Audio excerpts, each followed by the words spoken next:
ജനപ്രതിനിധികളുടെ സഭയിലെയും പുറത്തെയും പ്രകടനങ്ങൾ സാഗൂതം വീക്ഷിക്കുന്ന ഒരു ജനാധിപത്യ വിശ്വാസി കൂടിയാണ് ആർ ടോക്സ്. അതുകൊണ്ട് തന്നെ നിയമസഭയിലാകട്ടെ ലോക്സഭയിലാകട്ടെ നല്ലൊരു പ്രകടനം നടന്നാൽ അതിനെക്കുറിച്ച് നല്ലതിനെ നല്ലതെന്ന് പറയാനും വിമർശിക്കേണ്ടവയെ വിമർശിക്കാനും ആർ ടോക്സ് ഒരിക്കലും മടി കാണിച്ചിട്ടില്ല. ഇന്ന് ആർ ടോക്സ് കൈകാര്യം ചെയ്യുന്ന വിഷയം ലോകസഭയിൽ അധികമാരും ശ്രദ്ധിക്കാതെ പോയ ഒരു പ്രസംഗത്തെക്കുറിച്ചാണ്. ബഡ്ജറ്റ് വേളയിൽ എറണാകുളം എം പി ഹൈബിeden നടത്തിയ ഒരു പ്രസംഗം. ഒരുപക്ഷെ ജോൺ ബ്രിട്ടാസിൻ്റെ രാജ്യസഭയിലെ പ്രസംഗവും എം കെ പ്രേമചന്ദ്രൻ്റെയും ഷാഫി പറമ്പിലിൻ്റെയും ഒക്കെ ലോകസഭയിലെ പ്രസംഗങ്ങളുമൊക്കെ വളരെയധികം വൈറലായിട്ടുണ്ട്. എന്നാൽ അധികമാരും ശ്രദ്ധിക്കപ്പെടാതെ പോയ എന്നാൽ കേട്ടിരിക്കേണ്ട ഒരു വിമർശനാത്മകമായ ബഡ്ജറ്റ് ചർച്ചയാണ് ഹൈബിeden നടത്തിയത്. BJP സർക്കാരിൻ്റെ നടപ്പിലാക്കാത്ത വാഗ്ദാനങ്ങളും ബഡ്ജറ്റിലെ പോരായ്മകളും ഡാറ്റകളുടെ അടിസ്ഥാനത്തിൽ ചൂണ്ടിക്കാട്ടി എണ്ണി പറഞ്ഞുള്ള പ്രസംഗമായിരുന്നു ഹൈബിeden നടത്തിയത്. അല്പം ഹാസ്യാത്മകമായി തുടങ്ങി വളരെ ഗൗരവമേറിയ ഒരു പ്രസംഗമാണ് ഹൈബിeden നടത്തിയത്. ഇംഗ്ലീഷും ഹിന്ദിയും കലർത്തി നടത്തിയ ഈ പ്രസംഗം ഏതൊരു മലയാളിക്കും കേട്ട് കഴിഞ്ഞാൽ അഭിമാനം തോന്നും, സന്തോഷം തോന്നും. ഈ പ്രസംഗത്തിൻ്റെ പ്രധാന ഭാഗങ്ങൾ കാണുന്നതിന് വേണ്ടി സ്കിപ്പ് ചെയ്യാതെ ഈ വീഡിയോ മുഴുവനായി കാണണമെന്ന് ദയവായി അഭ്യർത്ഥിക്കുന്നു. വീഡിയോ ഇഷ്ടപ്പെട്ടാൽ ദയവായി ചാനൽ സബ്സ്ക്രൈബ് ചെയ്യാനും വീഡിയോ ലൈക്ക് ചെയ്യാനും കമൻറ്റ് ചെയ്യാനും ഷെയർ ചെയ്യാനും മറക്കരുത്. The Honorable Finance Minister, Srimati Nirmala Sitharaman, introduced the budget with the idea of the terminology used was Viksit Bharat. However, sir, there was no feeling of Bharat in the entire budget. The government has failed to take the states together. The idea of India has been totally shattered in this entire budget. This budget is a classic example of destroying the cooperative federalism of our country. Sir, but I am glad that the government chose an inspiration from the Nyay Patra of the Indian National Congress.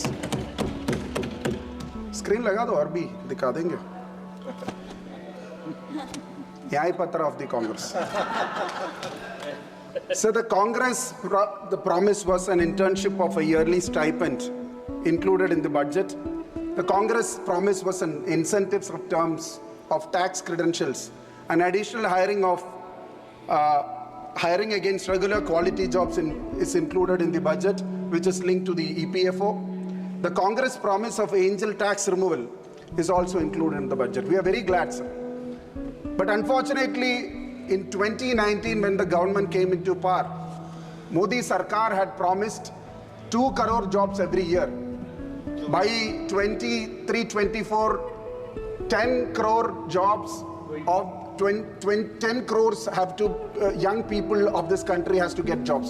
But unfortunately, this has not happened. So we expect that at least the idea which Congress gave would be implemented by this government, sir. Sir, in 2019, the colleagues from BJP in this August House raised the slogan, shouted the slogan, Modi hai to mumkin hai. Sir, in Manipur, we also, it is all a pain in our hearts.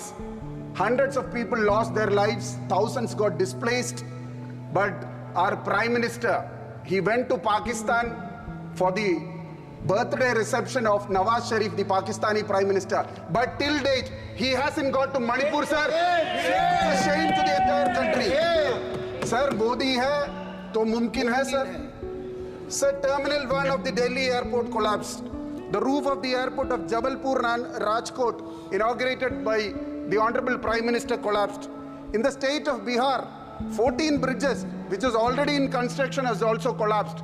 Sir, ये सब हो सकता है sir, Modi है तो मुमकिन है sir.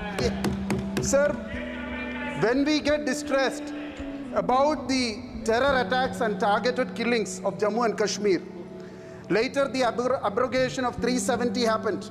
The truth is, earlier if the attacks were in the borders, now it has spread to the inner parts of Kashmir. The recent ones in Rasai, Katwa, Doda and Rajouri districts of Jammu, sir.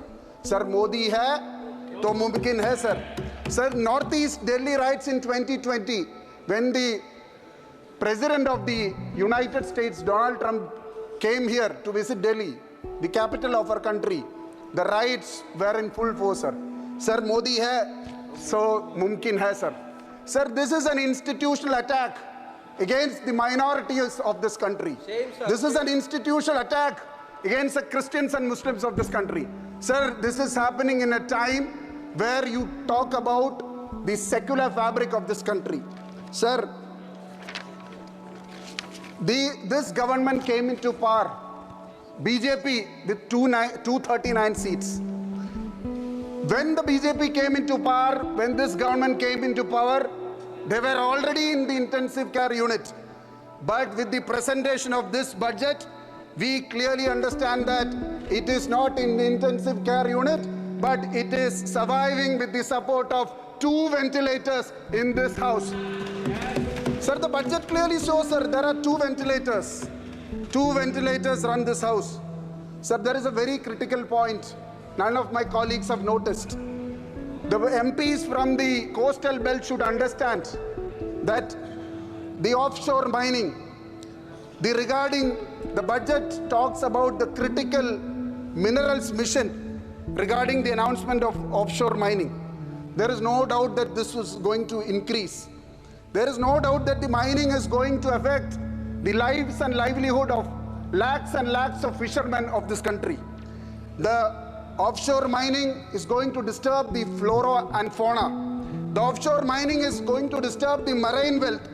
The environment and the ecosystem would be destroyed. No doubt, sir, offshore mining is going to happen. Sir, like the corporates have taken over the seaports, airports, and telecom industry, the offshore mining is also going to be taken over by the corporates of company. The critical minerals mission is going to be an Adani, Ambani mission, sir, no doubt. Sir, हमारे मछुआरे के लोग, हमारे भाई और बहन, the biggest coastal line which spreads to Gujarat, lakhs and lakhs of fishermen are suffering, sir. The lives and livelihood is going to be badly affected, and the corporates will take over the seashore, no doubt, sir. So the budget had showed clear discrimination against the state of Kerala. There is no place for Kerala in the budget.